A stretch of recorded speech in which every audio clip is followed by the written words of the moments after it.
Ladies and gentlemen, welcome to the panel discussion with the theme Science and Religion with Johnem Lennoxem. I would like to introduce you our panelists. So first is Ivan Horáček, a biologist. Next to him is Štěpán Holub, mathematician and philosopher. Then Jan Fry, a philosopher. Me, I'm Petr Kůrka, mathematician. Jan Trlifaj is a mathematician. And we are still waiting for Marek Orko Vácha, who is a biologist and priest. And he is teaching in the morning, so he will come a little later. I hope he will arrive soon. Professor John, can you introduce the theme? Well, good morning, ladies and gentlemen.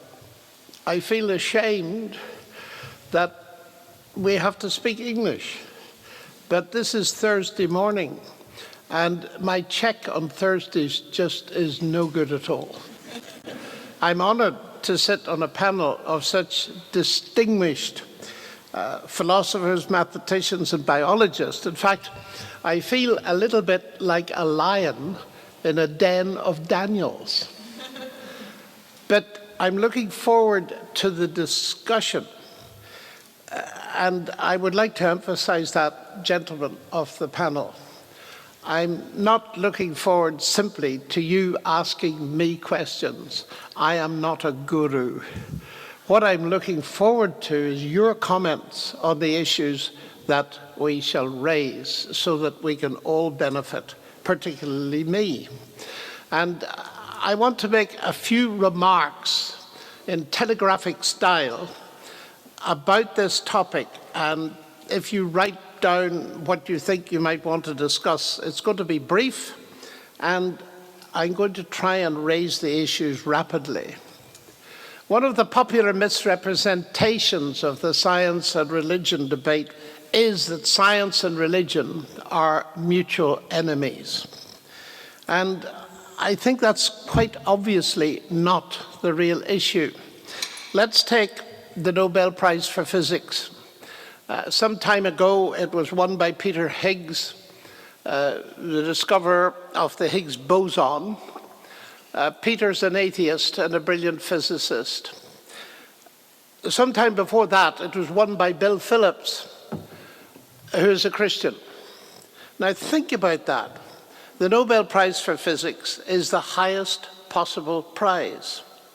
So what separates Phillips and Higgs is not their science. They're both brilliant physicists. What separates them is their worldview. One is an atheist and the other is a theist, a Christian. And I want to suggest to you that we can only make real headway in this field if we realize that there is a tension, but it's not between science and religion as such. It's between the worldviews of theism and atheism. And so the key question to ask is, where does science fit in the picture? Is it on the side of theism? Is it on the side of atheism? Or is it neutral? So there is a conflict, not as I see it between science and theism, but between atheism and theism, and there are brilliant scientists on both sides. So that's the first thing. The second thing is that there is a number of confusions in thinking about this issue. The first thing is a confusion about the nature of faith, because the Dawkins definition of faith is believing where there's no evidence. And it's a very widespread concept these days that faith is a religious word, two, that it means believing where there's no evidence. That's completely false. In English, faith is derived from the Latin fides, from which we get fidelity, and faith is only of any value if there's evidence to back it up. It is a normal word, and I want to suggest it is part of science just as it's part of religion. And in each case, we have to ask about the evidence. Einstein once said, I cannot imagine a genuine scientist without that faith. He didn't mean faith in God, he meant faith in the rational intelligibility of the universe, without which faith no science can be done. Every one of us here is a scientist, has to believe before we start that science can be done. We have to believe that there is truth out there, we can approximate to it. But we have a credo just as much as every religious person. So we need to get very clear that faith is an ordinary word. It's essential to every activity in life. The next thing I want to say is I collect the evidence from different sources. The first is the history of science. The second is the philosophy of science, and the third are the results of science. So very briefly, first of all, the history of science. The meteoric rise of science in the 16th and 17th centuries, precipitated in part by Johannes Kepler in this very city, and later Einstein actually, is fascinating from a philosophy and history of science perspective. C.S. Lewis, whom I remember lecturing, summed up the work of Alfred North Whitehead in this way. He said, men became scientific because they expected law in nature. And they expected law in nature because they believed in a lawgiver. And the pioneers start with Galileo, Kepler, Newton, coming up to Clerk Maxwell, and many others. They all believed in God. And Alfred North Whitehead put those two things together and developed a thesis arguing that it actually was the Judeo-Christian worldview that gifted what we call modern science to the world. So I'm not ashamed of being a scientist and a Christian, because arguably it was Christianity gave me my subject. So this is important from a historical perspective, because the thesis is generally agreed with various nuances among historians. There is a confusion then in this debate about the nature of God. Richard Dawkins argues that God is a delusion, and I was faced in a debate, well, several times by someone telling me my faith in God was a delusion, like my belief in Santa Claus, even though I gave up my belief in Santa Claus a very long time ago. But I asked the audience, I said, tell me, it was a large audience, several thousand people. I said, how many of you came to believe in Santa Claus as adults? Not a single hand went up. Then I said, how many of you became Christians as adults? Hundreds of hands went up. And I said to the man that I was debating, I said, please don't insult our intelligence. Some of the brightest minds in the world have given centuries of thinking to the nature of God. They haven't done that to Santa Claus. Why is that? Because Santa Claus is a delusion, God is not.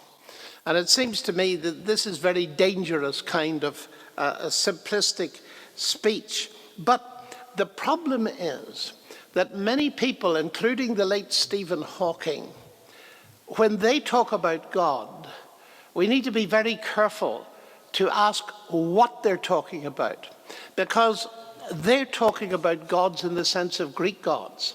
And that leads me to a concept of which I'm often accused. They say to me, you believe in a God of the gaps. I can't explain it, therefore God did it. And of course, if that's the way you think of God, the more science advances, the less space there is for God. But you see, that is not the biblical worldview. I often say to people, have you read the first sentence of the Bible? In the beginning, God created the bits of the universe we don't yet understand. No, not quite. In the beginning, God created the heavens and the earth. And in the Hebrew language, that's a merism. It means everything. The bits we do understand and the bits we don't. I'll illustrate that with Isaac Newton. When he discovered his law of gravitation, he didn't say, oh, wonderful. Now I understand how it works. I don't need God. No. he said this wonderful way in which it does work is an indicator to me of the genius of the divine mind behind it. The more you understand of art, the more you can recognize the genius of a Rembrandt, not less. The more you understand of engineering, the more you can understand the genius of a Rolls-Royce and so on, not less. The more you understand of mathematics and the way in which it describes the universe, the more you can admire the genius of the God who did it that way. So it's not a God of the gaps at all. But the next thing to say is, Hawking and many others, their conception of God is that of a Greek God, the God of lightning. We don't understand lightning, so it must be a God. Do some atmospheric physics and that God disappears. No, the God who created the heavens and the earth stands above all of that, which brings me to perhaps the most important point I'm going to make this morning. For many years, actually, since I was very young, I was interested in the nature of explanation. What does it mean to explain something, especially the nature of scientific explanation? Now, on the one extreme, we have the concept of scientism. That is the notion that science is the only way to truth, which actually is logical nonsense, because the statement, science is the only way to truth, is not a statement of science, so if it's true, it's false. And Sir Peter Medawar, who won the Nobel Prize, made very clear many years ago that it's very easy to see that the natural sciences are limited. They cannot even answer Karl Popper's questions. Where do I come from? Where am I going? And what is the meaning of life? We need to go beyond science, the natural sciences, to literature, philosophy, theology, and all the rest of it to answer those questions. And here we come up against another problem.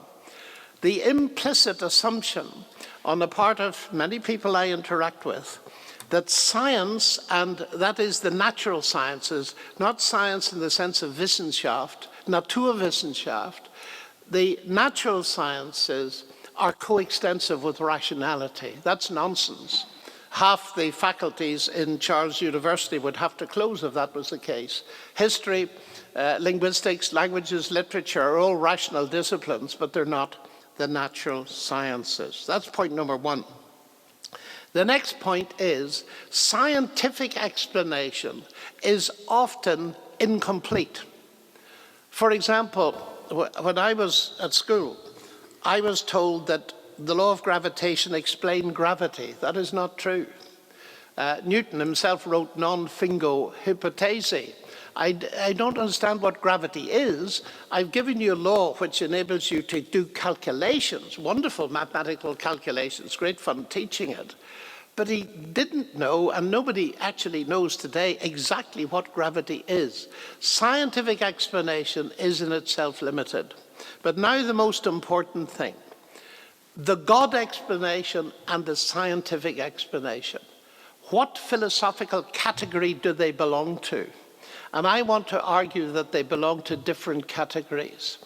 And that can be seen very easily. Unfortunately, Richard Dawkins doesn't appear to understand it, and nor do many other people. Let me give you an illustration. Why is the kettle boiling?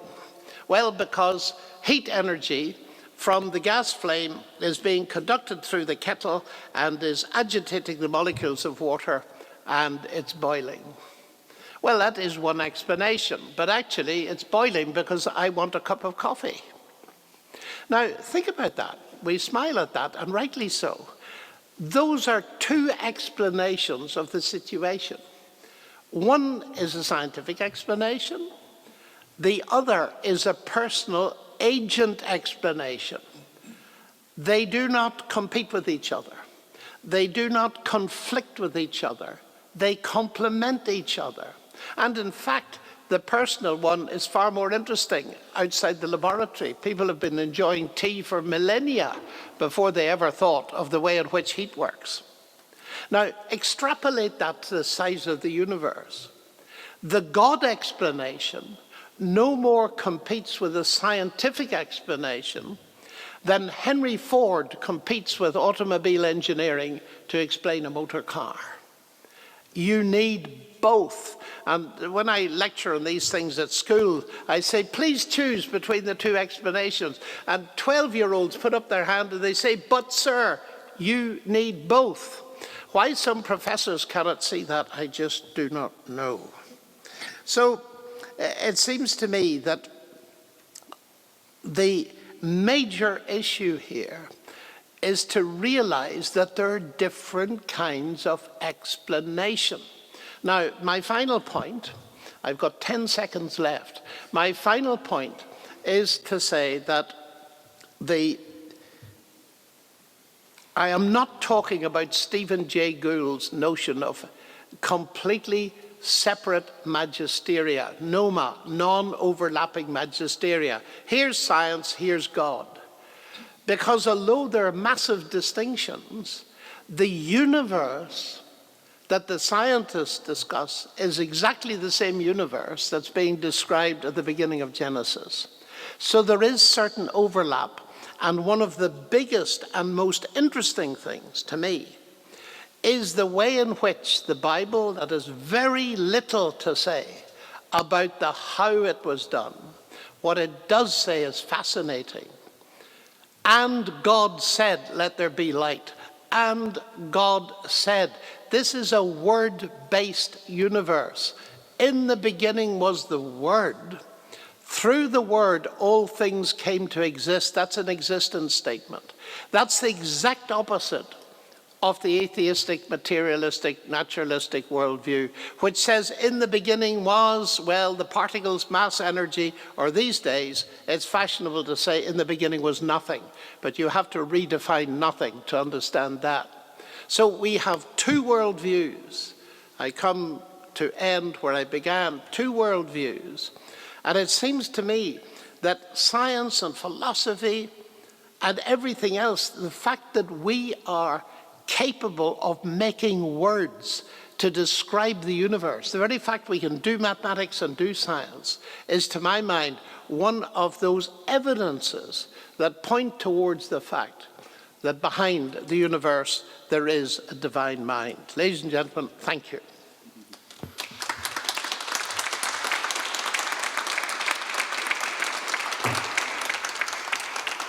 Thank you, John, for a very nice introduction. Meanwhile, Marek Vácha has arrived. Welcome, Marek.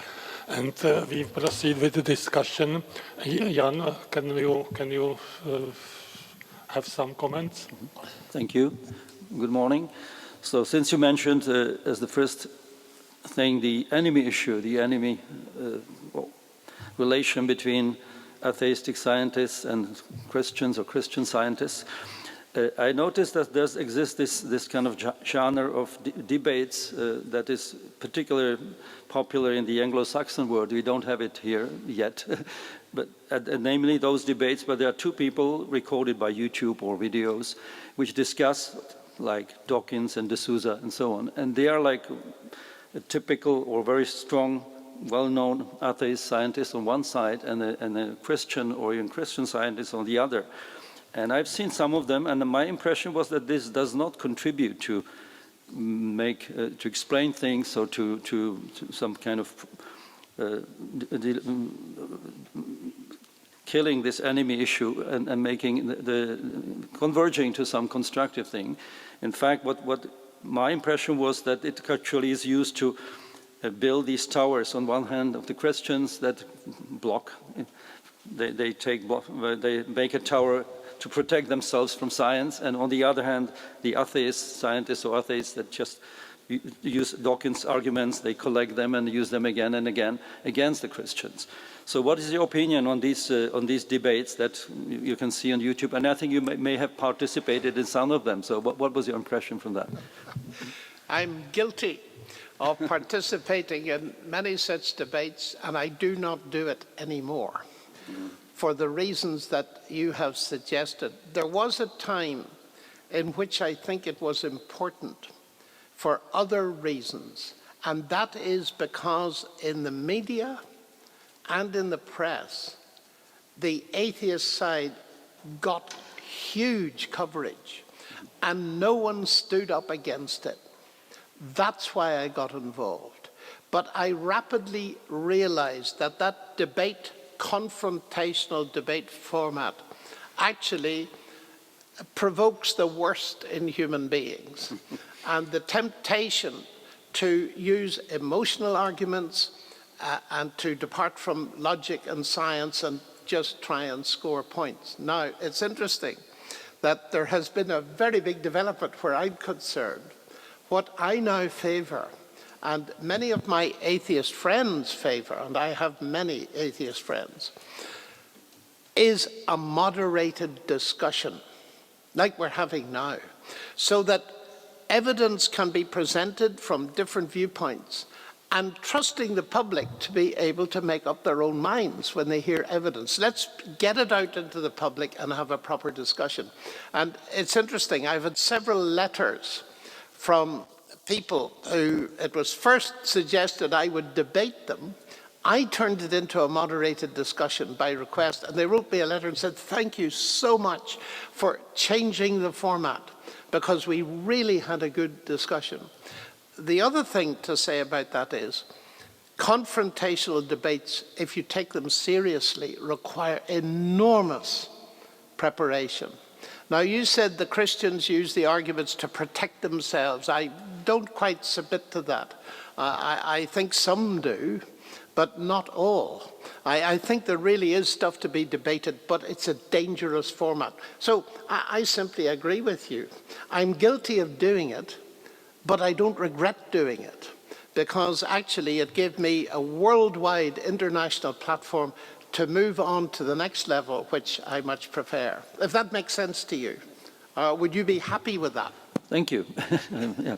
Yes, I think it makes perfect sense. Ivan Horáček.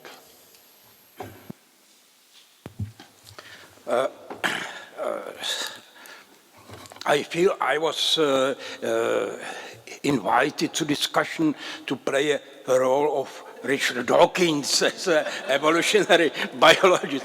Unfortunately, I must apologize that I am not disposed to do it for more reasons, and feel obliged to explain one of the less obvious.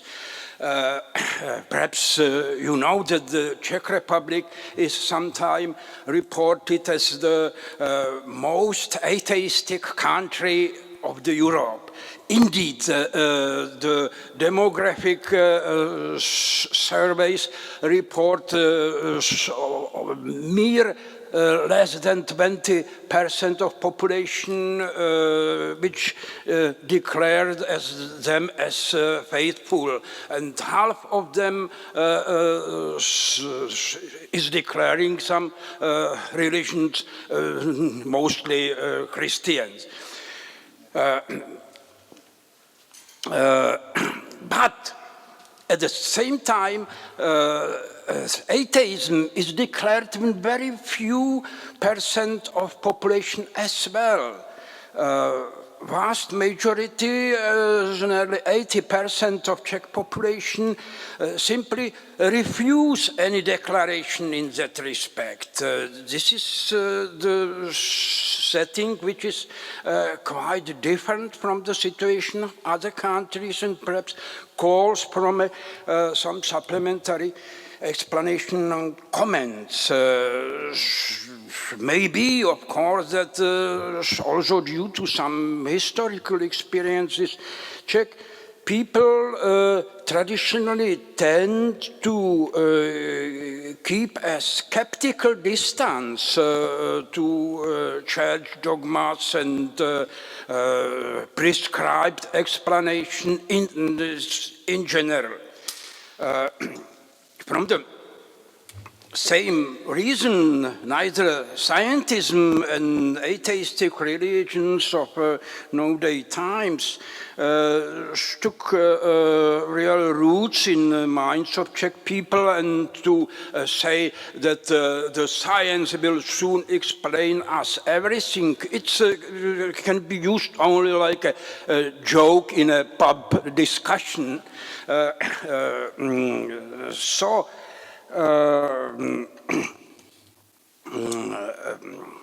of course, regarding Christian background, which actually is vivid here as in whole Europe, in other Europe as well, the proper core of Jesus' teaching is perhaps widely kept as a robust ground of the personal attitude or as a hidden moral ideal to be followed and so on. At least in a way, like I would like to quote, like when you pray, go in your room, and when you have shut your doors, pray to your Father, and when you pray, do not use vain repetitions as heathen do, and so on, to quote the Sermon on the Mountains reported by Matthew Gospel. The claim of which, of course, and it is also quite typically stressed by Czech people, was so many widely corrupted and not respected both by church and the public authorities. And so that in result, the spirituality shared by most of Czech population tends to approach, say, some private versions of deism or pandeism, in which, of course, the science and religions are not felt as the entities which are dramatically different and worse of stormy disputations, but rather simply as a parallel concept occupying different domains in the space of the intellectual representation of the world. Well, I feel myself like just average Czech man, so that I can even working as a scientist and as an evolutionary biologist, I feel I have no problem with the relation of science and religions, and I'm unable to borrow some differences and take. Moreover, of course, as a biologist, I'm constantly astonished of a marvelous diversity of life, of the forms, of the developmental programs which produce the phenotypes, and with adaptations and interactions of everything within the world, which of course clearly demonstrate that the world, a tiny part of which we are, essentially exceed in its dimensionality and in complexity, in the multitude of the histories of particular clades and so on. Every unifying concept we were able to evolve. And moreover, all that view of the world and nature of that type is characterized also by something else, that the vast majority of it is unable to comprehend that something like that does exist, so that it demonstrated above us there is something very huge, complex, and excessively exceeding us, which of course in terms of negative theology can be regarded as a proper form of the God.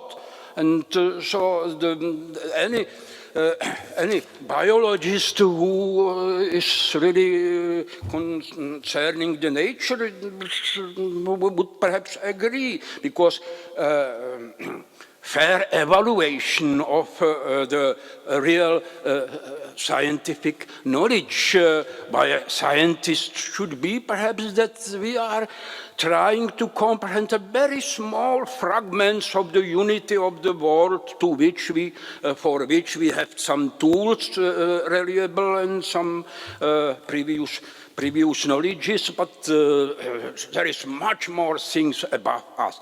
So that of course, especially in naturalist of Central Europe, such a kind of the, say, naturalist negative theology is quite deeply embedded from time of the nature philosophy. And nature philosophy is such a hidden background of the thinking of the naturalists in Central Europe, in Germany and our republic and so on. Anyhow, of course, as a scientist studying the evolutionary dynamics of particular clades with aid of molecular tools, fossil records, or diverse comparative analysis, we are, of course, obliged to strongly respect and follow the message of empirical evidence and its interpretation by the proper tools, which of course is the Darwinian concept of evolution centered with nature selection. And I must confess that at least for my eyes, it gives us in these pieces of what we are studying really the reasonable and consistent view of the topic. Of course, at a larger scales, the evolution can be seen rather as a sequence of the punctuated equilibria, when the long stages, which are indeed and clearly under control of the selection circuits, are time by time in some sequence of millions years disrupted by sharp events of radical rearrangements, macroevolutionary innovations that are clearly behind the mechanism of the selection circuits. It would be possible, of course, and right, I think, to call such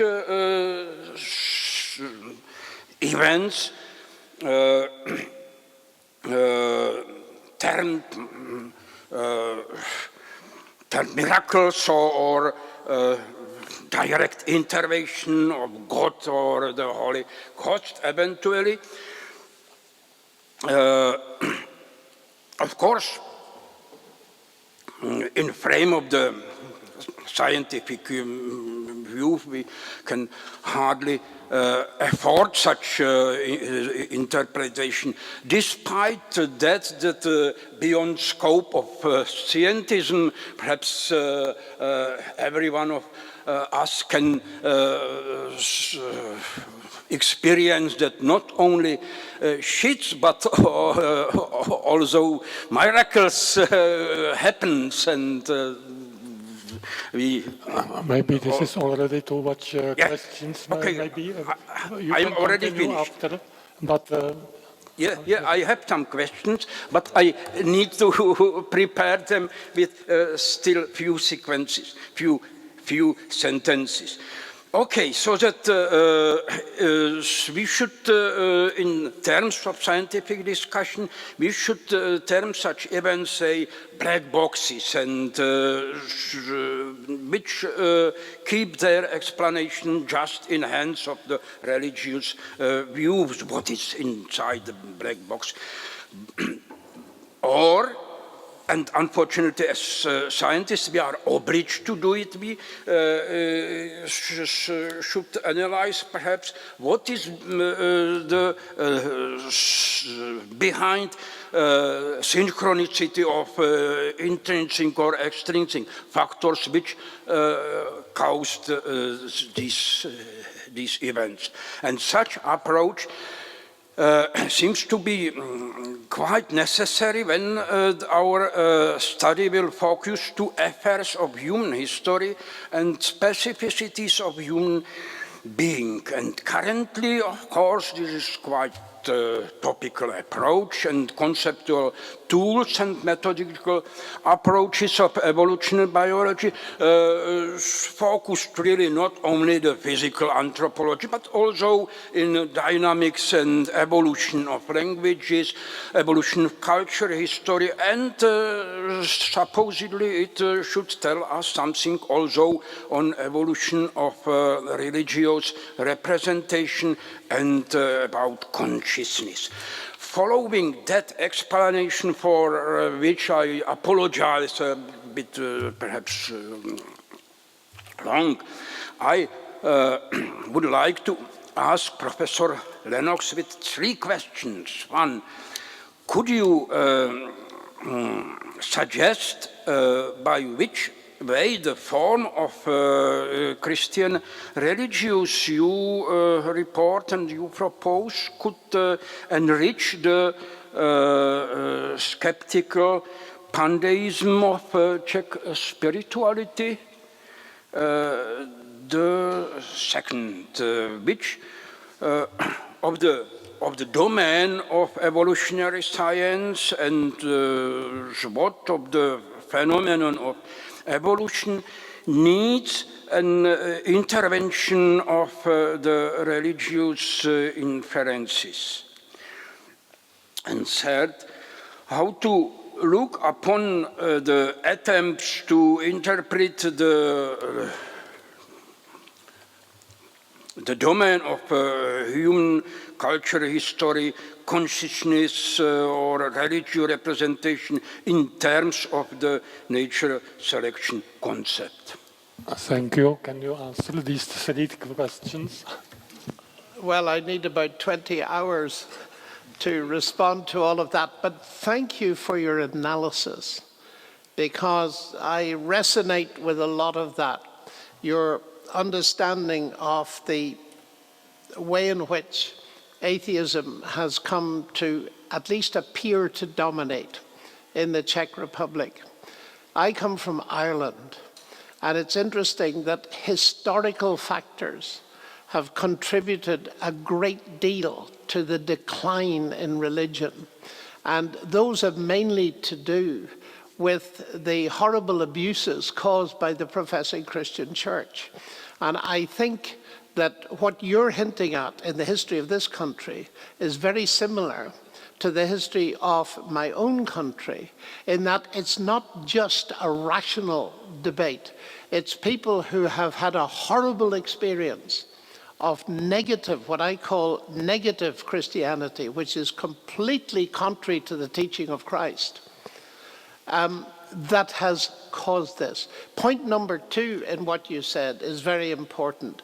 I notice, even in the intellectual world today, an increasing number of very bright people who, although they don't believe in God, they reject materialism, and they say there must be something more.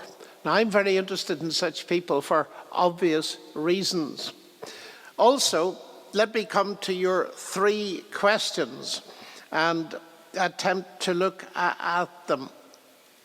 Can Christianity contribute to the kind of deism, pantheism, panentheism, and all this kind of thing? I think it can, because although one can understand the appeal of apophatic theology, the via negativa that you mentioned, God is not this, God is not that, we cannot grasp God.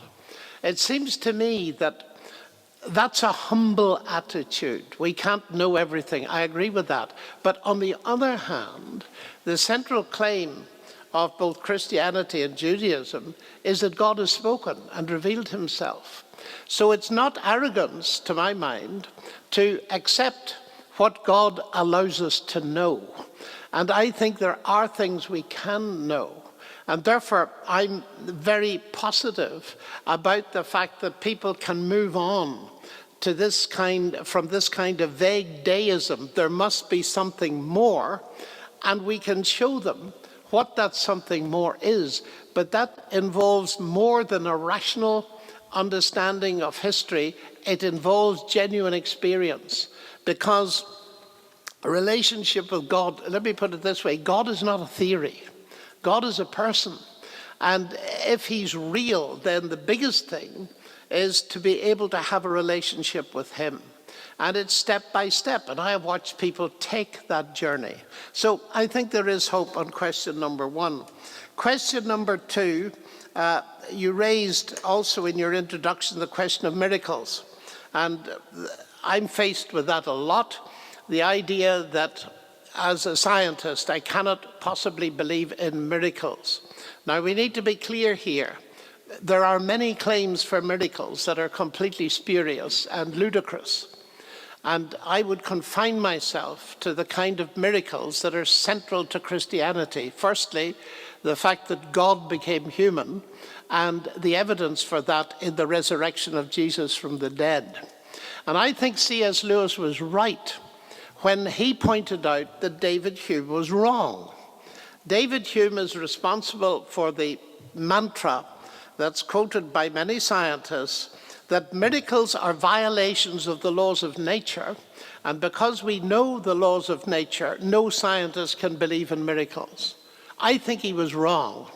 And his most famous interpreter when I was younger was Antony Flew, a famous philosopher, who later in life came to see that Hume was wrong. And I interviewed Antony Flew before he died. And I asked him about this. I said, what about miracles? And he said, you know, all my books would have to be rewritten, but I will never live to do it. It was an amazing confession by a world-class philosopher. The short answer is this: miracles of the New Testament kind do not violate the laws of nature. Let me give you Lewis's illustration. I'm staying in a hotel in Prague, very comfortable. So suppose I put 100 crowns in the drawer beside my bed tonight, and I put 100 crowns in the drawer tomorrow night. That's 200 crowns, right? That's what the laws of arithmetic tell you. If I wake up on the third morning and find 50 crowns in my drawer, what has happened? Have the laws of arithmetic been broken, or the laws of the Czech Republic? Well, clearly, the laws of the Czech Republic have been broken. How do I know that? Because the laws of arithmetic have not been broken. I don't say 100 plus 100 was 200 yesterday, now it's 50 today. No. What I thought, and it was a mistake, was that the drawer in my room plus the room was a closed system of cause and effect. That's what many people think about the universe. But it wasn't. It was an open system so that a thief could put their hand in. No laws of arithmetic will stop the thief. The problem here is simply this, that the laws of nature are not the same as the laws of a country. The word law has two distinct meanings, and we need to tease it out. So science as such has nothing to say against or for, actually, the resurrection of Jesus Christ. That has to be decided on different grounds, history and experience. But now, sir, your very last question raised the whole business, I think, of evolution and so on. Now, you're a biologist, I'm not. But I read a lot of biology. And what fascinates me, sitting on the outside looking in, and I've been attending the famous systems biology lectures of my colleague and actually friend Dennis Noble, and I've written a book recently about the new developments, and this could lead us away, and I don't want to go there because it would take far too long. There are serious questions being asked at the scientific level about the competence of the neo-Darwinian theory. And that is fascinating to me. It's called the third wave in biology. Now, I've written my little bit about it in my book, Cosmic Chemistry, Do God and Science Mix? But whatever you think evolution does or doesn't do, it is not an argument for atheism, because God can do things any way he likes. So that is my short reaction to what deserves a much fuller treatment, sir. Thank you, John. Štěpáne. Thank you very much. I would like to move maybe to something more concrete. I'm very much worried about the Göttingen gaps. And so I certainly find it very important that you say that we should reject this kind of argumentation. And I'm convinced that actually I think the problem is that a lot of apologists, Christian apologists, are actually using this kind of argument. And I'm worried because I'm convinced that one Göttingen gap argument is actually more dangerous and makes more damage to the Christian cause than 100 atheistic attacks. So that's why I'm worried about that. And I would like to make it more precise, like what the Göttingen gaps is and what it is not. Because some things that you say are getting quite close to this kind. So I would like to ask you to specify some of your claims. So just to start with your last example with the money, right? Your drawer and the 100 crowns and so on. So you said that your room is an open system, right? And that the law of arithmetic should be complemented by an intervention of a thief, right? Or that's what you say, right? Because we are not supposed to explain the lack of 150 crowns by arithmetics. We should explain it otherwise, right? And so I wonder, how does this apply to modern scientific explanation of world, right? Does it mean that there are situations in there are some observations, because what you do in your drawer and with your money is certainly an observation. So is it the case that there are in this world, there are some scientific empirical observations which eventually have to be explained theologically?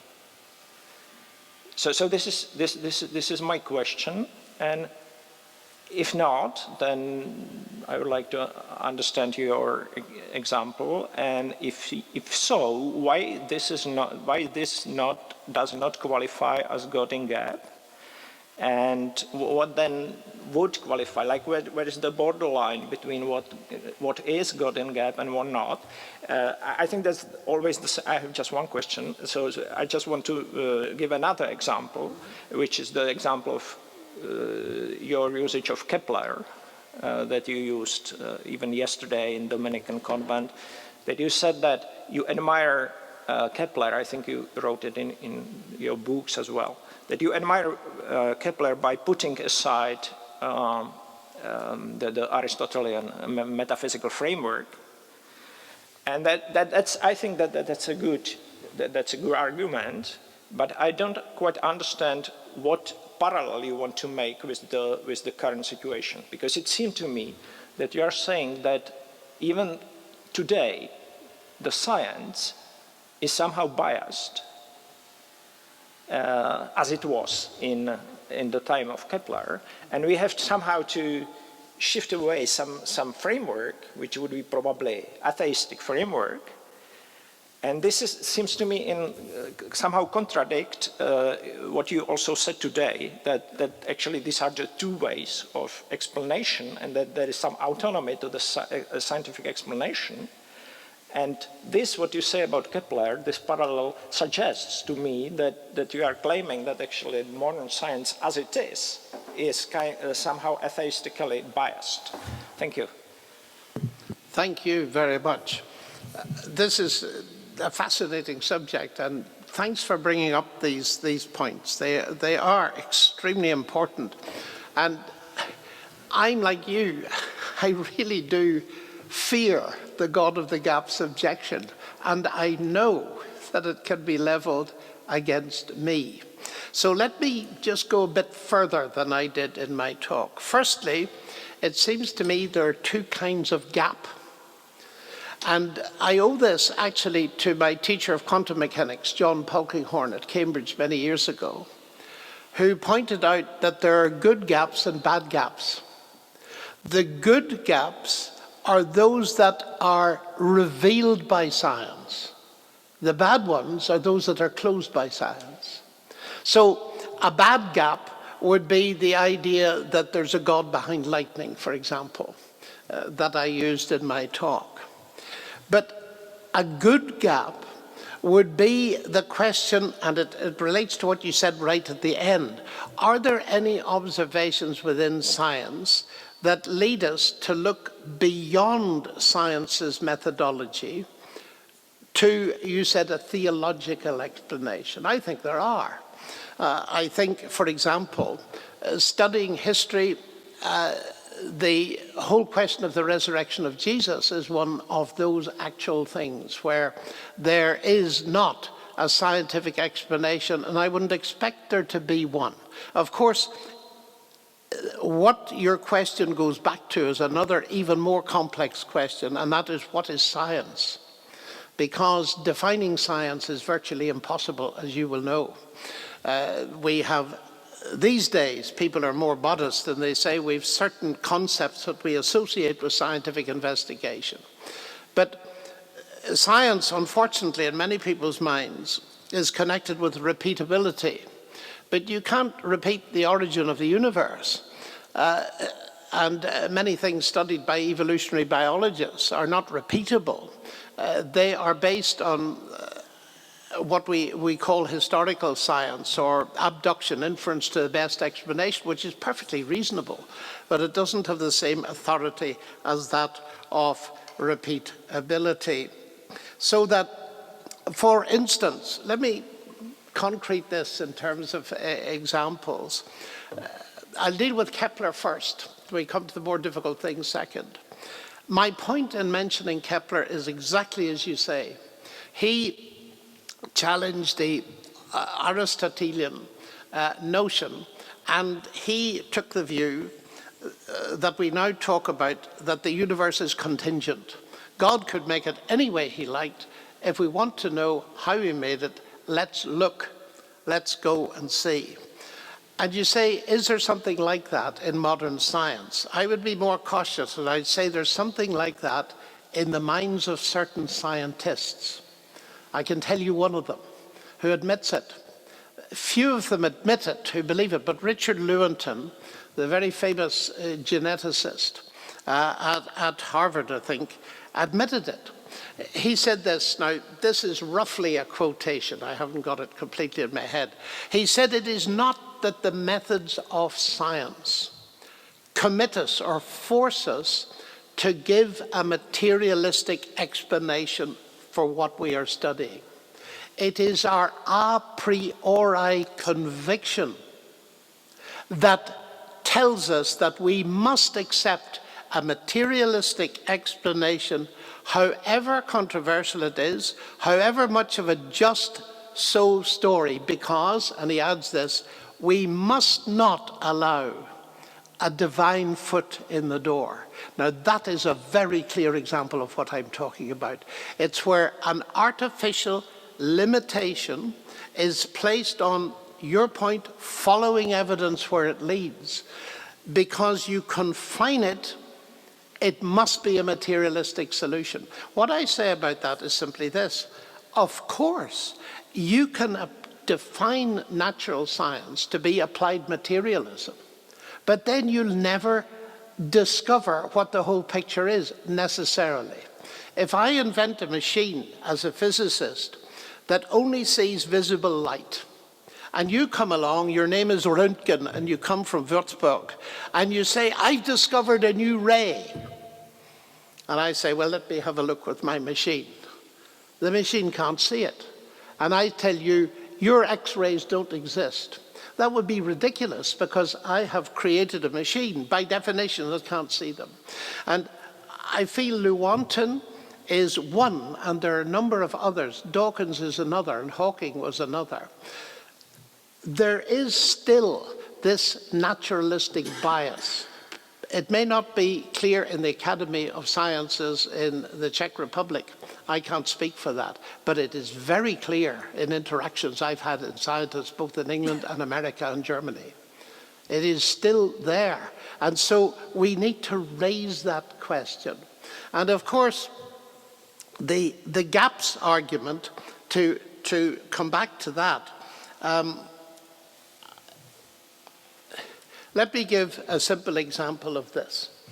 We look around this room and we see this sign over here, Unipetrol. Now, the moment I see that, there may have been all kinds of automatic processes that produced that sign, but I see writing on it. And that writing has semantic meaning for me, so that I know that at some level in the generation of that, there is a mind involved, a human mind. Now, if you take the scientific approach, you could argue with me and say, don't be silly, that's a mind of the gaps. But it's not a mind of the gaps. It's a mind that is demanded by the semantic nature of what we are studying. Because in no case do we have any evidence that anything other than a rational mind can produce meaningful language. So I think that's a good gap, you see. And of course, what? It's another gap. I would say this is not a gap. These are the two levels of explanation. And that's what you said at the beginning. Amen to that. But if you stay on the lower level, it's a gap. But we could discuss this for a long time. Thank you for that. Thank you. Hugely important. And I've got a lot of work in my book, if you care to look at it, Cosmic Chemistry, Do God and Science Mix, on this God of the Gaps thing, because I, like you, do not want to be accused of believing in a God of the gaps. I think you're right. It needs a lot more nuanced explanation. Are you satisfied? Honzo? I am not, but we... Oh, he's not satisfied. Honzo? Okay, so good morning, everybody.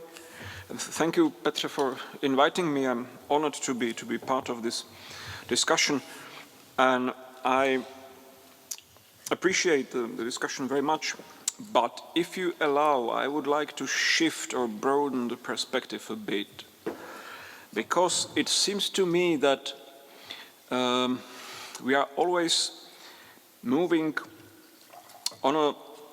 around a distinctively modern field, focusing on what is clear and unambiguous and certain, on what helps us understand the world and how it works. And now, undoubtedly, the Christian faith is indeed compatible with this modern project, or even it underlies it. But I mean that even in a discussion about faith and science, we should have a more dimensional image of faith, especially in the presence of a leading Christian author of our days, because probably we all know Professor Lennox's achievement in the science, but I don't know how many of us have seen his fascinating lectures about the Old Testament figures as Abraham and Daniel and others. So I just propose to step from this modern paradigm for a while and focus on the biblical concept of faith. There are various concepts of faith in the Bible, and one that seems especially important to me and at the same time quite different from the modern one is to believe in God regardless of whether it helps us understand the world, or even to believe in God just where it seems to be against our most vital interests. Notoriously, there is Abraham keeping faith to a God who wants him to destroy his very future by killing his only legitimate son. There is the author of the Psalms who says in the Psalm 38:39, God, turn your gaze from me so that I get some rest before I depart and will be no more. So he obviously perceives God's gaze, God's presence, and God rather as a burden than as a help to understand the world. Yet he keeps praying to this burdensome God. He says this in his psalm. This is a part of his prayer. And there is at last Job who, as if summing up these attitudes, when he says, at least in the Vulgate and in the Latin Bible, when he says, even if God killed me, I will put my hope in him. So I would like to step from the modern paradigm for a while and ask you, Professor Lennox, not as a scientist, but rather as a Christian author rooted in the Bible, what this concept of faith means to you, a concept that seems to be so different from the modern one that underlies the science. Thank you. Thank you very much for that.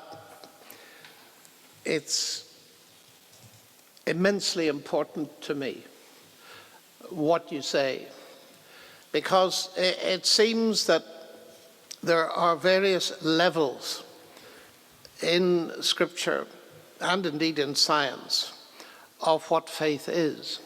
Now, when I talked about Einstein, I was referring to the fundamental assumptions without which science cannot be done, the things we have to believe. And they are mostly propositional, they are facts. Later in our discussion, I said God is not simply a fact, he's a person. And faith in a person is rather different from faith in a set of facts. We use the word faith, there are synonyms, faith, trust, belief, they're all essentially the same. But they have gradations, as you say, both in Scripture and outside of it. But the first thing I'd want to say is that what Jesus asked for is evidence-based faith. He does not expect in the first instance trust that is not based on evidence. That is made very clear, it seems to be, in the statement at the end of John's Gospel, where John explains why he wrote the book.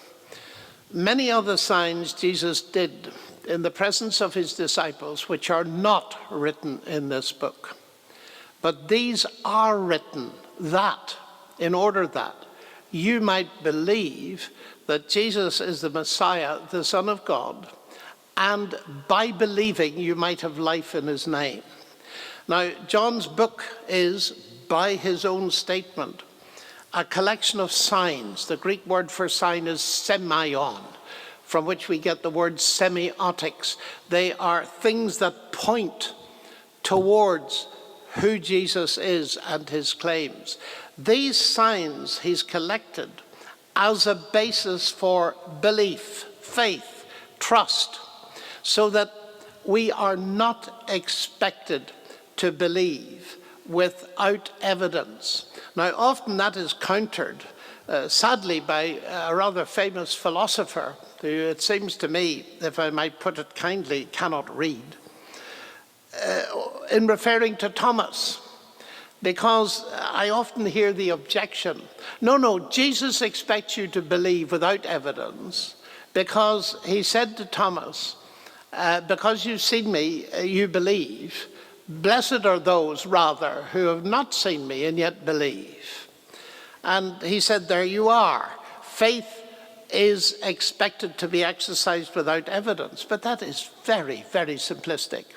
Seeing is only one faculty we possess.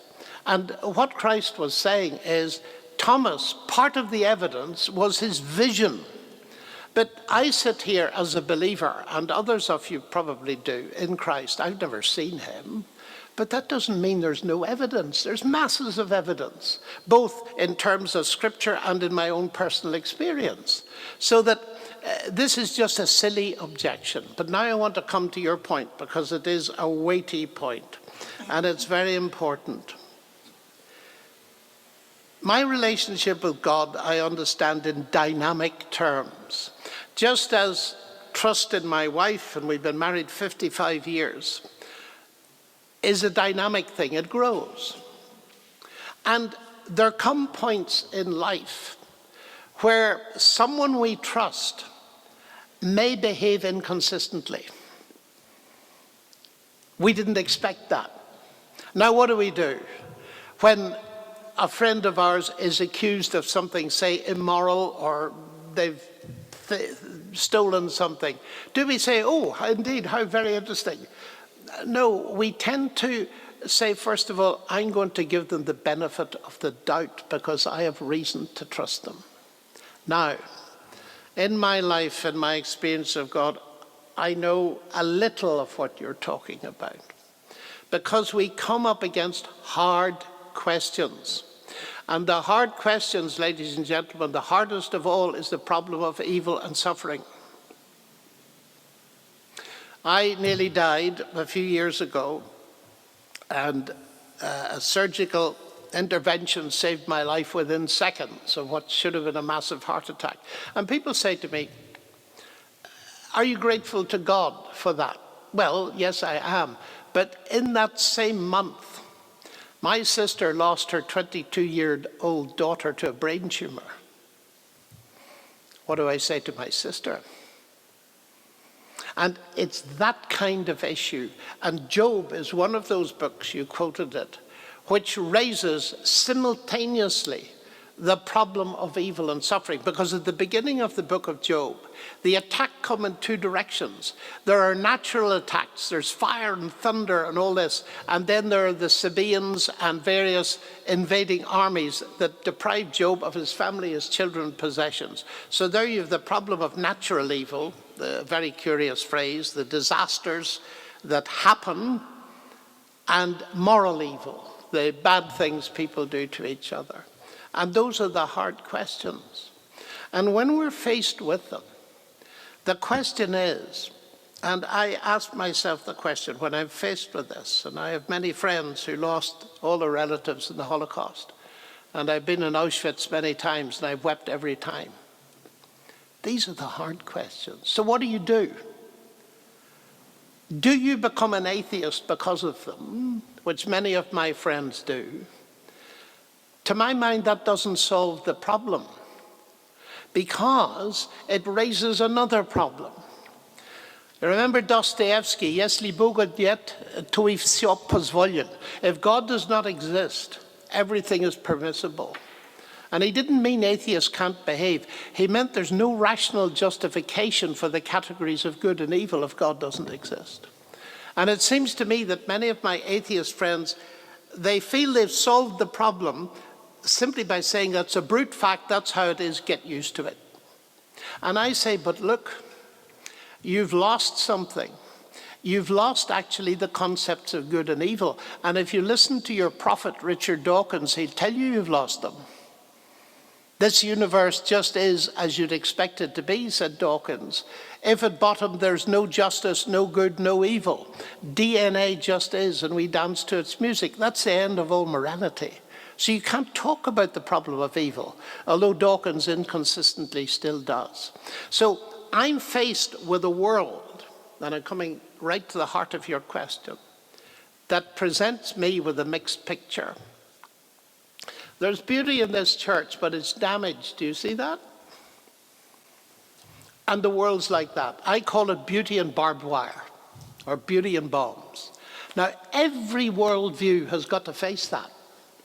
We can't avoid that. So, we argue, as I did as students, and when we grow up as philosophers, we argue even more. Surely a good and all-powerful God would, could, must, all this. Have you ever heard a satisfactory answer to that? No.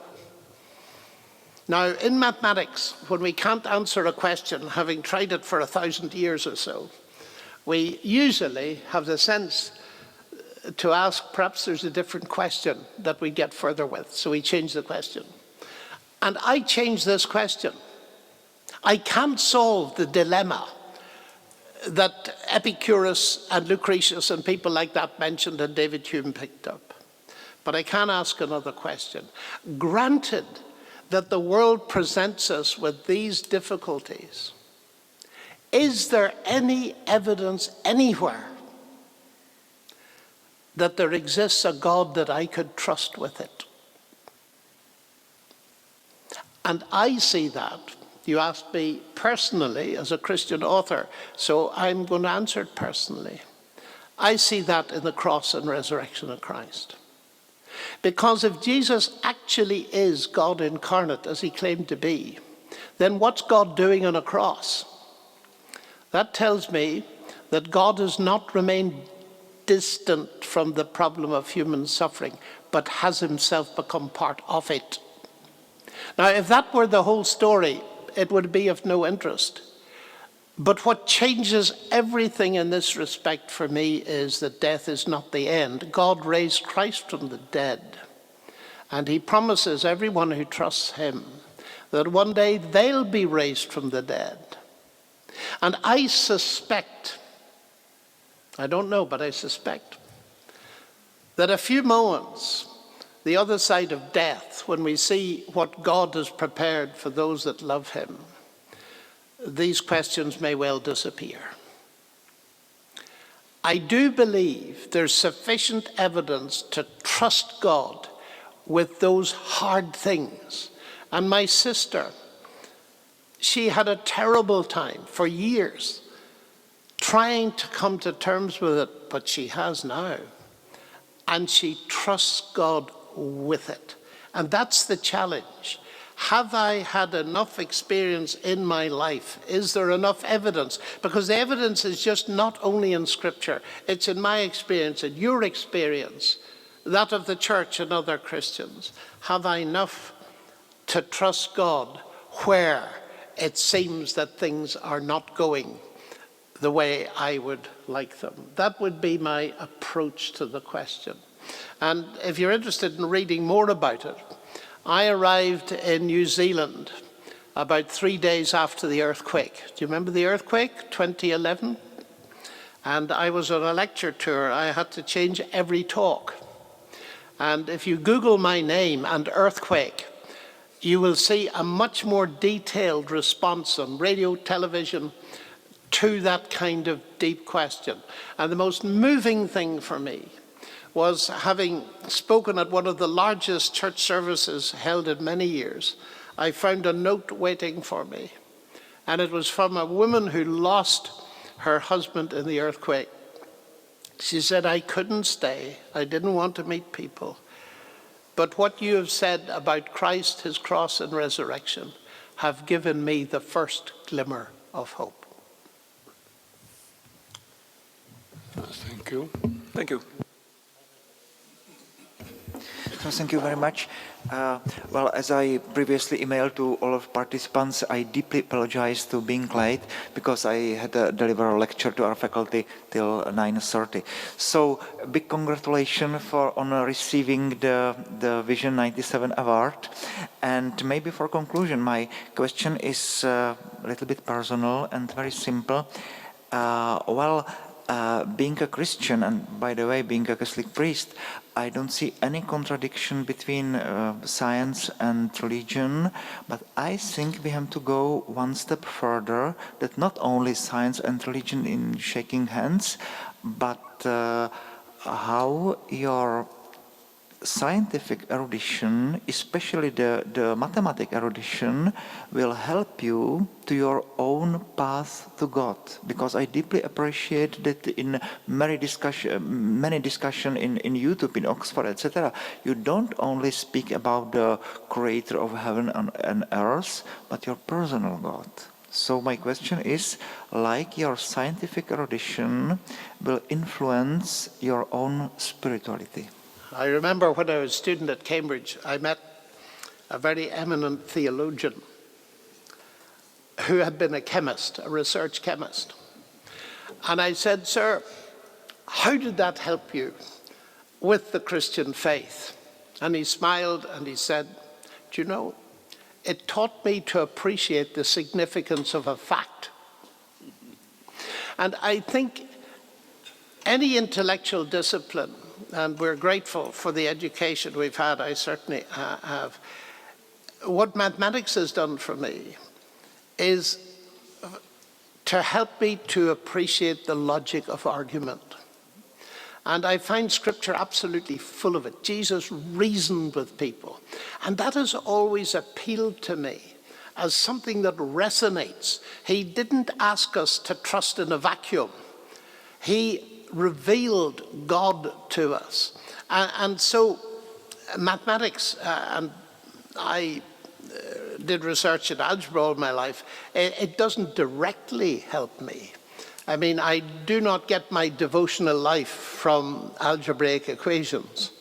But the discipline at the meta level has helped me enormously in my conversations with people. It's also helped me negatively to realize that this isn't all there is. And I met some very famous mathematicians and discussed with them in life. And they end life in their 80s, their 90s, maybe even 100, and they got a pile of academic papers. And they tell me their life has no meaning. I've been immensely fortunate that I met God when I was young, first seeing the reality of Christianity in my parents, but then making my own commitment to Christ. And you know, it's strange. Many people say to me, "You're a scientist. In science, we can test things. How can you be a Christian? You can't test Christianity." And I said, "Of course you can test Christianity." And I've tested it in my life to breaking point, really. And let me give you an illustration of this. I was lecturing in Harvard to a very big crowd. And when I'd finished, a student in the balcony, high up, a Chinese student, shouted to gain my attention. And what he said was this. He said, "Just look at me." And of course, the vast hall of people looked up at this student. And I said, "Why should we look at you?" And he said, 6 months ago, I was in despair. I felt suicidal. My work was going nowhere. And I think he may have been on narcotics or something like this. His relationships are all broken. Look at me. He was radiant with joy and hope. And then he told us, he said, "I heard you speak at another university, and then I met some friends, and one thing led to another. And he said, I've become a Christian, just look at me." Now, I've seen that hundreds of times, and I will still work with students. When I see a student in a mess, relationships broken, alcohol dependent, everything else, and I meet them 6 months later, and they're totally different, and I say, "What has happened?" And they may say, "Well, I became a Christian, I was born again, I met Christ," various descriptors. But there's no arguing that they have been transformed. And it's that transformation that I've experienced myself and my family, and of course seen it happen to many others. I believe that Christianity is testable. I believe it stands up to logic, but it transcends it. And therefore, my whole intellectual background has, I think, been a huge help to me in not only understanding what Christianity is about rationally, but also emotionally and spiritually. And I trust has enabled me a little bit to explain it to other people. So I owe a lot. But I don't think, I'm not like Plato. Plato believed that every intelligent person had to spend 7 years doing mathematics or they would never be a leader. I don't agree with that. In your books, you write much about purpose in nature. For example, you say that biological organisms seem to be devised by purpose, but there is a field, natural theology, which just sees the works of God in nature, and this is a sheer miracle of existence and of beauty of creation. Ivan Horáček has spoken from his experience of biologists of vast variety of biological organisms and of its beauty.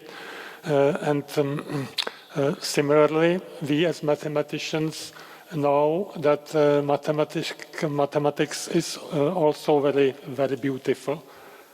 And now you speak in your books that the mathematics is useful, especially in physics. But I think that you just, it would be natural for you as a mathematician to stress also the beauty of mathematics. Why not? Why not, indeed? I think Euler's equation, e to the I pi plus 1 equals 0, is one of the most beautiful things that has ever been discovered. And I would simply agree with you, Professor Kůrka. I probably haven't written enough about beauty.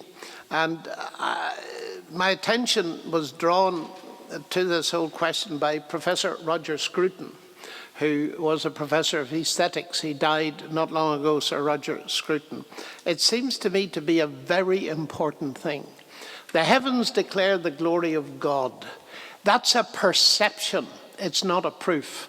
And by the way, it's very important to distinguish between perception and proof. Perception and intuition are all very important elements in our quest for understanding. We don't have to be told that the rose is beautiful. We perceive it. We don't have to have it argued philosophically or even theologically to us. We actually see it.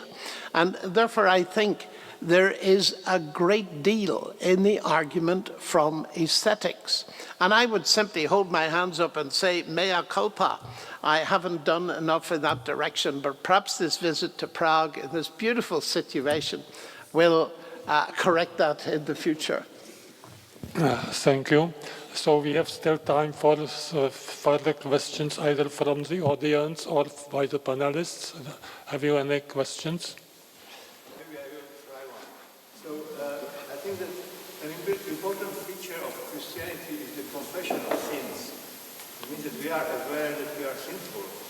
And now you presented the dialogue or the conflict between science and religion as something without a cause, but basically I think there were times when the religion was, or the church was simply very strongly harming or even killing people working in science. So with connection to Ireland, you mentioned this negative side of the church or of the Christianity, but I think that if you read the life of Newton, so poor boy, that means he had very difficult times hiding his kind of religion, pretending that he believes what the other wanted him to believe, etc. And Descartes and so many others had really difficult times caused by the church. They did. And we need to face that. My reaction to it is, it depends where it comes from. Usually people say to me, how can you be a Christian? You're Irish. Just look at what's happened in your country. And I answer them in this way. My father ran a store in Armagh, Northern Ireland, which is they called it bandit country. It was a very dangerous place. And he employed both Catholics and Protestants equally, which was very dangerous. And I asked him one day why he did it, and he said, the Bible teaches us that every man and woman, whatever their worldview, is made in the image of God, and I'm going to treat them like that. That was a very deep lesson for me. And when people ask me, what do I think of this record of the professing Christian church, my answer is very simple. I am utterly ashamed of it. utterly ashamed that ever the name of Jesus was associated with a bomb or an AK-47. My brother was nearly killed by a bomb. I'm ashamed of it, but then I explain why I'm ashamed of it.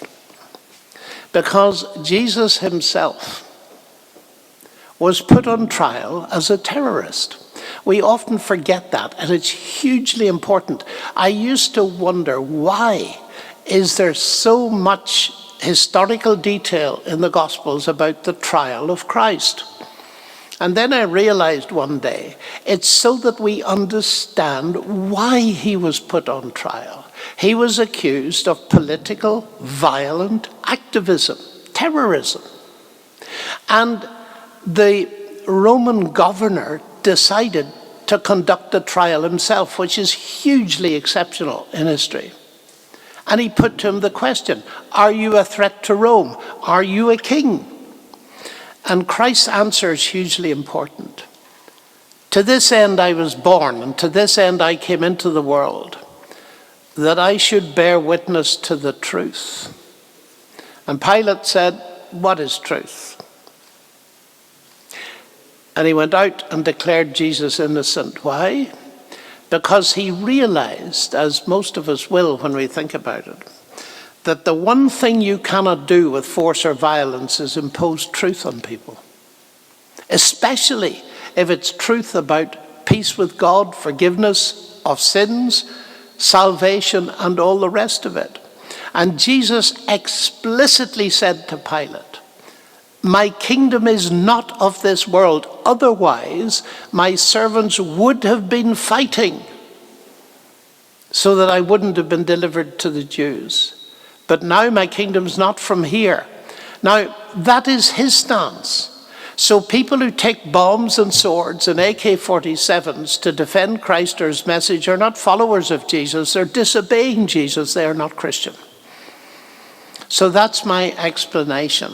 And I think you're right, the whole mention of sin that doesn't necessarily come up in a philosophical discussion of science and religion.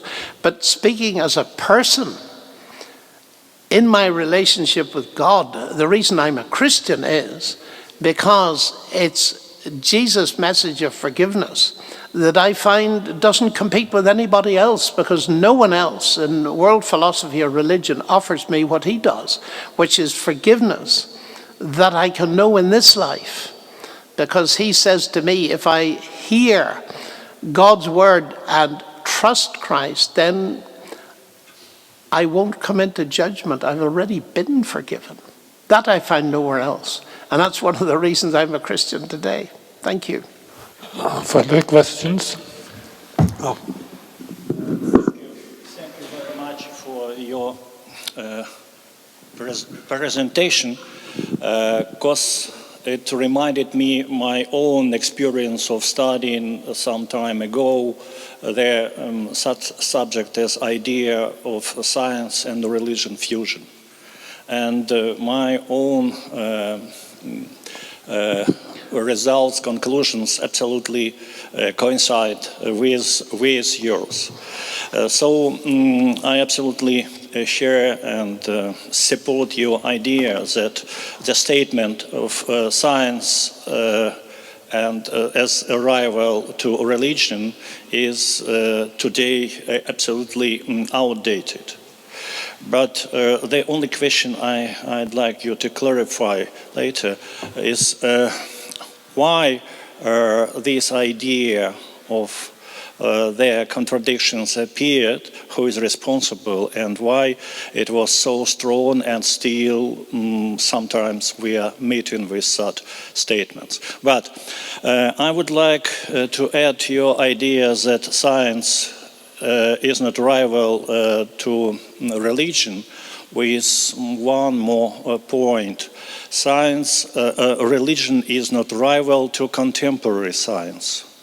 First of all, natural science. First of all, physics of micro world, quantum mechanics. Because it happens so that physicists in this field were amazed by how complicated and beautiful the world is, And actually, many of them rushed or transformed themselves in philosophers, and also they turned to the idea of some higher intelligence, sometimes described in terms of God. I would like to add to your list of the scholars you mentioned such physicians as David Bohm. He has very insightful writings on the subject of God. And there is also very interesting work by Friedrich Capra. His work was titled The Tao of Physics, an exploration of the parallels between modern physics and Eastern mysticism. His conclusion is very interesting. Science doesn't need mysticism, and mysticism doesn't need science, but man needs both. I'm wondering whether it's right when we are talking about relationships between science and Christianity, but what is important, and I share this idea, that man needs both. So I guess man needs science and needs religion.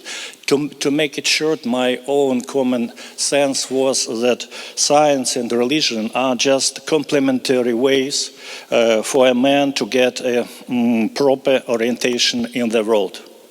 Science is more complicated and sometimes boring. Religion is more simple, and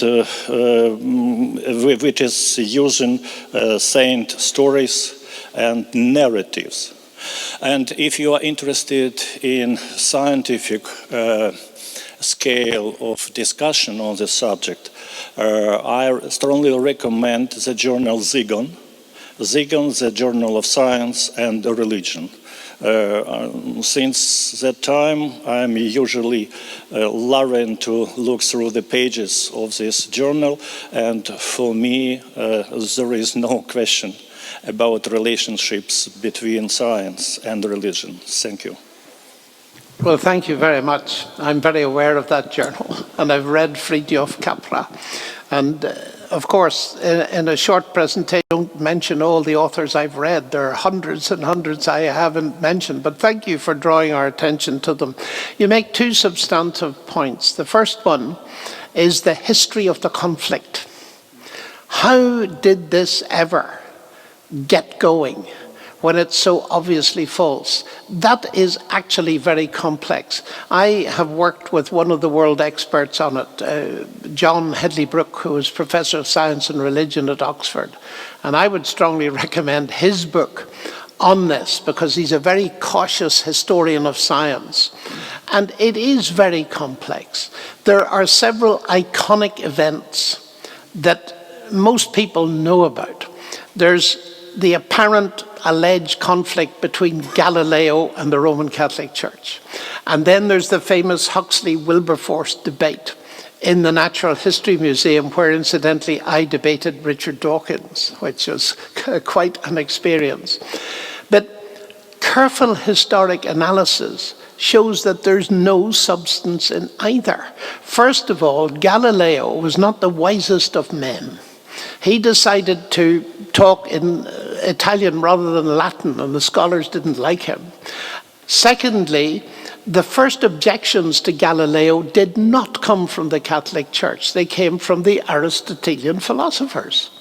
And that is a very clear fact of history. Thirdly, he was never persecuted. He was put into a luxurious villa in Rome and kept, as far as I know, for the rest of his life. And there were certain things within the culture at the time which caused this to rise up like a conflict, when actually one of our own in the UK, eminent historians of science, said when you look at it historically, you wonder how it could ever have happened that this incident was used to fuel a conflict metaphor. Now, Huxley and Wilberforce is very interesting. I've read the whole of the debate, which most people have not, in that so-called confrontation. And the popular caricature is that Wilberforce was a clergyman, a religious person. Huxley was a scientist. And Wilberforce used religious arguments to try and defeat science. That's completely false. In fact, near the beginning, about 3 or 4 pages into his speech, Wilberforce said, "I will not use religious arguments," but most people don't read that far. And when he'd finished his arguments, Darwin, who wasn't there, commenting on it later, said, "He has revealed many weaknesses in my arguments." And Wilberforce was an amateur scientist at the same time as being a religious person. And Huxley was on a crusade to get rid of such people. He wanted to turn the churches into temples for Sophia, the goddess of wisdom, and have a purely professional class of scientists, but no religious people involved. And so what appears to be a conflict between science and religion, that concept of it was driven by Huxley and his followers. And again, it's false to history. But these things have a habit of sticking, and we still hear them again today. I think another element coming up to the modern day has been the aggression of the so-called new atheists, people like Richard Dawkins and Christopher Hitchens and various others, most of whom I have debated. That aggression has not helped, and it's gone. I think it's essentially gone, because I have had atheists even cross the street in Oxford and say, "Professor Lennox, yes, well, I'm an atheist, but thank you very much for standing up against this aggression, because I don't agree with it either." Michal Chytil. Very fashionable these days is artificial intelligence. And I would like to refer to your book 2084 about artificial intelligence and humanity. It's a very, very nice book and interesting one. But you wrote the book before GPT appeared on the scene. And my question is, because I was always one of the men who just raised the fingers and warned against artificial intelligence. But since GPT, I like to discuss with it about questions of faith and about Bible, and it's very interesting. So my question is, after it appeared, did you try to discuss, let's say with GPT, about something from the book? I tried, in fact. I took the question of the second coming of Christ, which you discussed, and the second question about transhumanism in the sense that a Christian is a new creature. Yeah, it should go. So I started to discuss. It was very interesting. So my question is, have you tried anything like that, or? Of course. That's the short answer. A slightly longer answer is that ChatGPT did develop after I wrote the book. That's why I've rewritten the book. And it will reappear probably in a year's time, and it's twice the length of 2084. There have been so many developments that my publishers wrote to me a few weeks ago and said, "Can you produce a second edition?" So I wrote back to them and I said, "Here it is." Because ever since, when I write a book, I immediately start revising it, so that when a publisher asks for a second edition, I can give it to them almost immediately. It saves a lot of time. So if you're patient, sir, you will have my response to GPT. But in your specific question, have I used it? Yes. And it's, in fact, I've discovered also that GPT-4 was trained using some of my books amongst millions of others. So it knows what I think about certain things and can repeat them, but it tells lies about me because it does say that it doesn't know what I really think about X when I know it's read the book. So that's one of the lovely contradictions with it.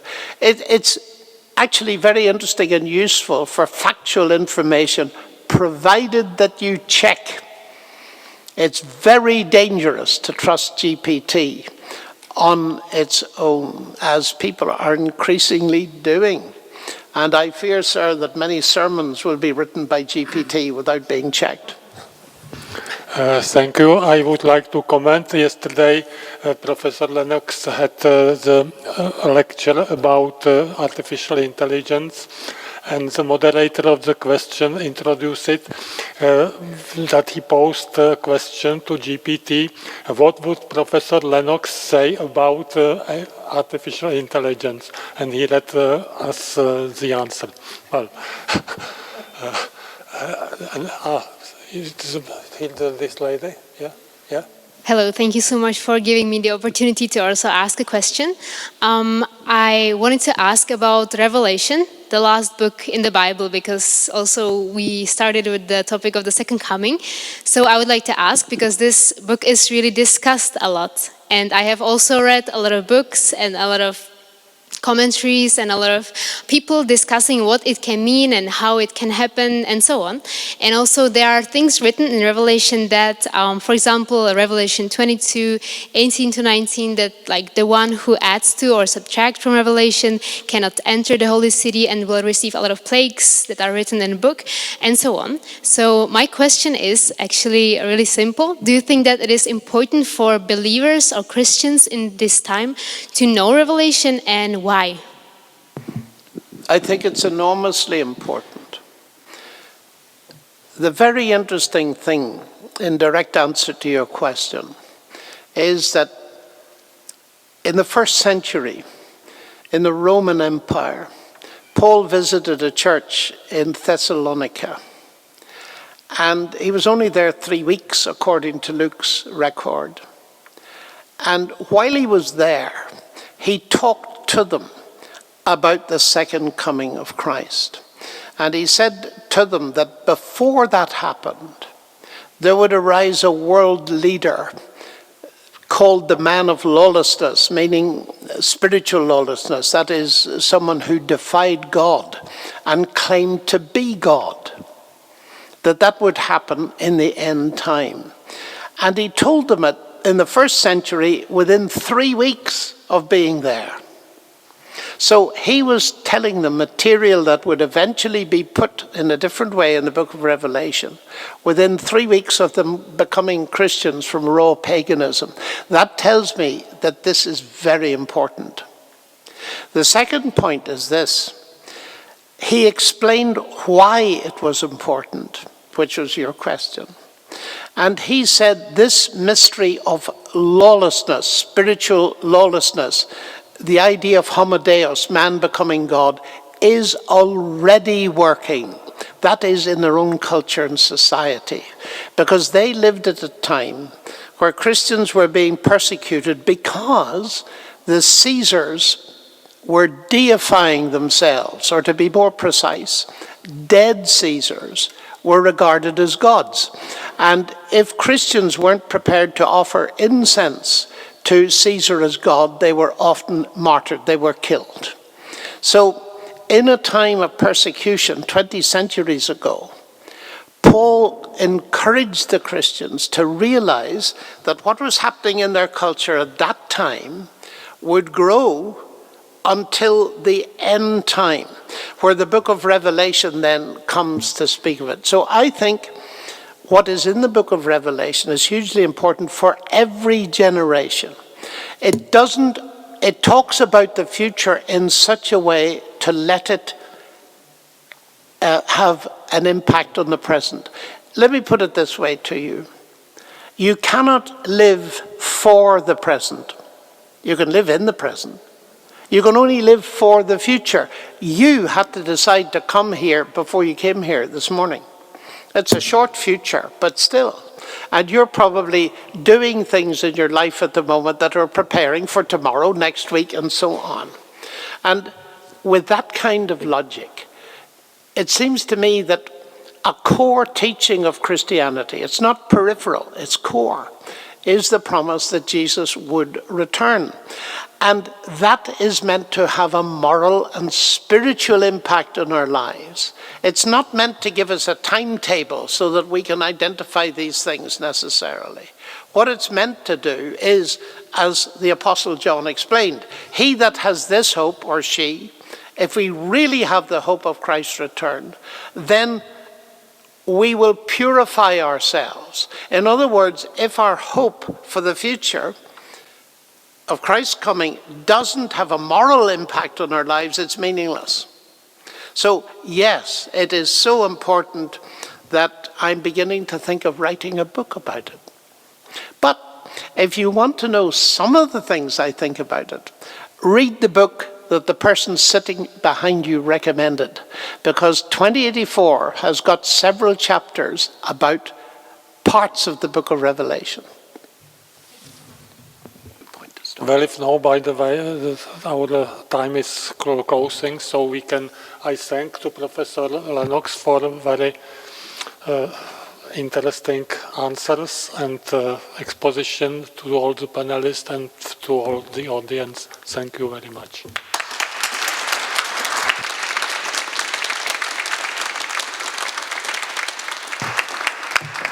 Thank you for the great contributions. It's been a real honor to be with this distinguished panel, but also the audience. Thanks for listening and thanks for your questions. Keep thinking, folks. It does you a lot of good.